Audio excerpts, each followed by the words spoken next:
So what's going on, man? It's your boy DomoSenpai, and I thought about doing this again. You know, it's in a series that I've created. It's all about manga recommendations, you know what I mean? And this is gonna be called Manga Recommendations That You Didn't Know You Needed. These are relatively new, some of them, right? I wanted to talk about them because they're cool. I like to talk about cool things. I like to talk about dark things. I like to talk about just like relatively good stories. And I've provided tons of manga recommendations, and these are gonna be, you know, something similar to a lot of the manga that I've recommended in the past. So if you guys are new to the channel and have yet to subscribe, make sure you go down below, hit the link in the description, yada, yada, yada. You guys know the drill. Help your boy get to 10,000 subscribers by the end of summer. We're almost at 4K. I wanted to be at 5K realistically by the end of the summer. That may be likely by the end of August, maybe, but we'll have to see. Anyways, let's start off with the first manga, and that is called Dwarf. This was dope,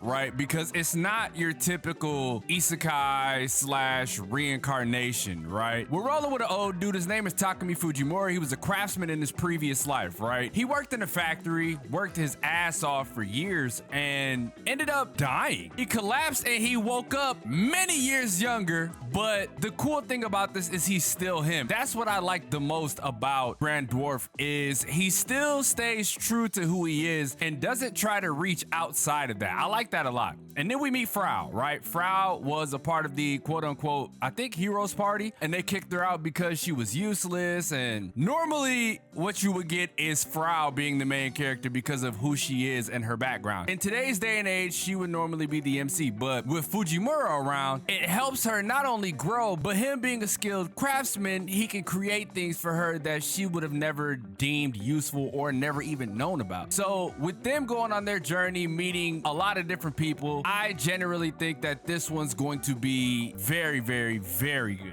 This one's going to be tough for people to deal with, right? I covered a manga similar to this before, but this one is really, really good. It's called Sensitive Boy. We're following around the homie Kaide, who has had trouble being around women, and he goes to an all-boys school. He's been with his homies, but the thing that he wants to do the most is get a girlfriend because he feels like it will help him get over his traumatic past experience. And what may have happened, you ask? He was assaulted by a teacher as a young kid, and it completely traumatized him. The thing that I love about this manga is the strength of Kaide. A lot of the times people, when they get in situations like these, they oftentimes never recover. But Kaide is working so hard because he wants to be considered normal. Because after what happened, he felt like he would never be normal again. So he's been on this quest along with his homies and one of his teachers who's actually been really like looking out for him. Not in a weird way, obviously, but like looking out for him to not only come to terms with what happened, but move forward and be able to live a regular life that he's been so desperately trying to find. He meets Tsubasa, who is a girl that ends up thinking that they met by fate, and things seem swimmingly well up until the latest chapter. This manga covers hard to talk about topics in a very sensitive way, no pun intended with the title Sensitive Boy. It does it in a fashion to where, yes, you understand what he went through was troubling, but at the same time, you are there because you're witnessing him grow in a very, very formidable fashion, and it's a joy to read. This is definitely one of the ones that I recommend. All the links are going to be in the description, by the way. Up next is one that you can find in Manga Plus. This is something that I genuinely took an interest to because I love horror manga. This one really came across as interesting because of how it is dealing with the post-apocalyptic, technically, right? I would consider this post-apocalyptic viral infection, right? So this manga is called Wild Strawberry. People have been infected by these plants, right? They feed on them, and they're called Jinka. That's where we meet Kingo and Kayano. They're doing their best to survive in a Tokyo that's overrun by plants. The messed up part is, you know, Kingo has been working his ass off to take care of Kayano, but one day she ended up becoming a Jinka. So now how Kingo is gonna do anything that he possibly can to bring her back to being normal. I love the artistic direction of this because horror is really cool, right? Like, I love horror. And when it's handled in such a delicate yet destructive way, it really makes me want to continue reading it. That's why Wild Strawberry has been so good, because it's done an amazing job at keeping the horror subtle, but the plot of it very daunting and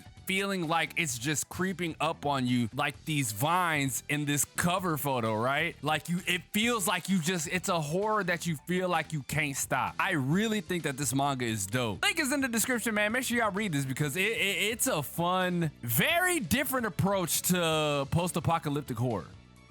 This is one for all of the homies who love like overpowered isekai manga / anime, right? This one in particular is called My Status as an Assassin Obviously Exceeds the Hero. I think this one's dope, right? I love assassins first and foremost. I think assassins are really cool. And Akira, who is the main character, is an excellent assassin. Him and his classmates were transferred to another world, you know, the typical isekai format, right? Group of students get sent to another world. They have to figure out a way to beat the demon lord, and they have to support the hero, and usually the hero stinks, or they're a dick, or they end up going evil, and it's up to the normal mob character to, you know, save the day. And that's kind of what this is, but I think Akira is way cooler than a mob character. Akira realized this is the plot twist of this manga, and it's really cool. Akira had a bad feeling about the king and the princess, right? He noticed that they were being weird, treating everybody differently other than the hero, which that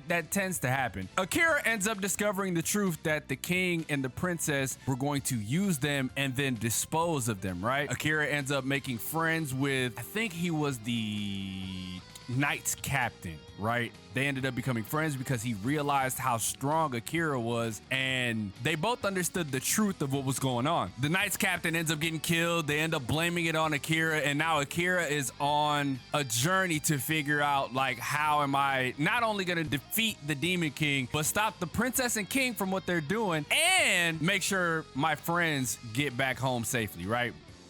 Up next is a very, you know, no pun intended, sweet manga. It's called Amai-san is Cold and Sweet. It's like diabetes in a manga, right? The dude that we're following is basically the neighbor of Amai-san. He loves to cook and make sweets, and they end up forming a connection over that. They get to know each other really well. You know what they mean when they say cold, right? She's devoid of expression. But this manga does the typical, you know, she's not cold. It's just, it takes a specific somebody to bring that out of her. That's where, you know, him being a chef, quote unquote, and liking to make sweets brings out the sweet side of her. Very, very sugary, sweet manga. And it's one of the ones that I recommend as well, which kind of dives into this next one, right? This one is a romance manga.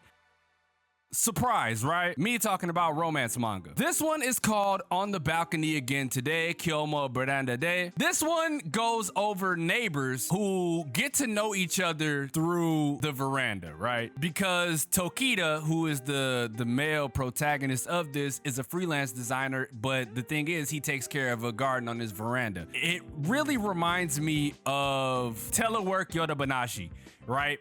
It reminds me of that, but I hope this one continues longer. But what makes this so interesting is he ended up getting contracted to do some work and had to rework something for somebody named Naruto Yu. As the story goes on, they get to know each other more and more, and at some point they're gonna figure out like that they kind of worked with each other before, and I think that's gonna make things a lot easier for them to get along and potentially get together, you know? It's very sweet, right? Very sweet and very touching. It's a nice, chill read, and it's one that I definitely recommend. Anyways, man, make sure you let me know how you felt about this video down below. Leave a like if you enjoyed, subscribe if you're new. I'm gonna try to create more in-depth videos like this. Funny enough, I may chop this up and put these out as separate videos. I think I may do that. I think that I'll probably make them into shorts, right? Chop these up, make them into shorts, make it easier for people to find the manga. Hopefully you guys liked it. Big thank you to my members, my channel members. You may have saw them at the beginning. I'm gonna continue to do that after this video. I'm gonna put them in the first 10 seconds so you guys can see who has been supporting the channel. I think it's a really cool thing for me to do, but I think I've been talking too much. With that being said, It's your boy, DomoSenpai, and I'll catch you guys in the next video.